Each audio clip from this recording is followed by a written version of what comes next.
Tara guys, samahan niyo ulit ako. Mamamasyal muna tayo ngayong araw. Nagpainit na din ako ng sasakyan. Yung malayo-layo din kasi nung pupuntahan natin eh. Ini-start ko rin pala pati yung motor ko. Pupunta pala tayo ngayon sa Blue Mountain. Halos 2 hours din ng biyahe. 123 kilometers. Sa mga oras na yan, medyo malapit na tayo sa Blue Mountain.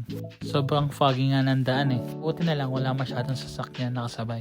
Ayan guys, nakadating na tayo. Hindi ko siya in-expect na napakadaming tao ngayon. Ang hirap nga maghanap ng parking lot eh. At kung sino man ang mga taga-Ontario dyan na nanonood sa akin at nagbabalak kayong pumuntang Blue Mountain ngayon, good luck na lang sa inyo. Napakadaming insan ngayon dito sa Blue Mountain. Baka sabihin nyo haters ako, hindi ah. Pagkatapos pala namin mag-ikot-ikot, kumain na rin kami. Nagutom na kasi kami. Dito pala kami kumain sa restaurant na to. Masarap naman siya. Umuwi na din kami after namin kumain. Late na rin kasi. Nagpalipad muna pala ako ng drone bago kami umuwi. Ang ganda talaga kasi ng view dito eh. Hayaan nyo. Pag nag-snow na ulit dito, babalik tayo. Salamat sa panonood!